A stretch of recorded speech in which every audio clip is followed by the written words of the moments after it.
മാസത്തിൽ ഞങ്ങളുടെ അക്ക നട്ട തുവരച്ചെടിയാണ്. പറമ്പ് മൊത്തം തുവരച്ചെടി വെച്ച് ഇന്ന് ഞങ്ങളുടെ ഹാർവെസ്റ്റിംഗ് ആണ്. കൊക്കവും ലൂക്കയും, ലൂക്കയുടെ കൂടെ അയൺമാനും ഉണ്ട് ഹാർവെസ്റ്റിന്. ഇതാണ് തുവര. നാനുമുണ്ട്. പിന്നെ ഞങ്ങളുടെ ബബിളും ഉണ്ട്. ബബിൾ തുവര പൊട്ടിക്കുന്നുണ്ടോ? ഇല്ല, ബോറടിച്ചിരിക്കുകയാണ്. പൊട്ടിക്കുന്ന തുവരയെല്ലാം പിടിക്കാനായി പ്ലേറ്റ് പിടിച്ചുകൊണ്ട് ലൂക്കയുണ്ട്.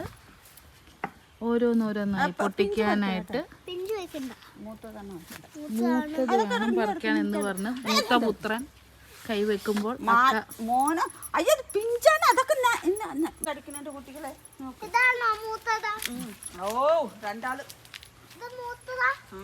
ഇത് മൂത്തതാണ്, ഇത് ഇളയതാണ്, ഇത് പിഞ്ചാണ്.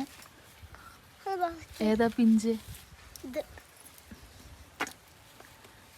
പിഞ്ചാണോ?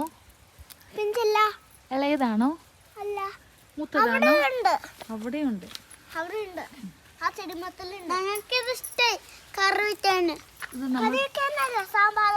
സാമ്പാറല്ല, തോരൻ. ഉപ്പേരി വെക്കും, തോരൻ വെക്കും, കറി വെക്കും.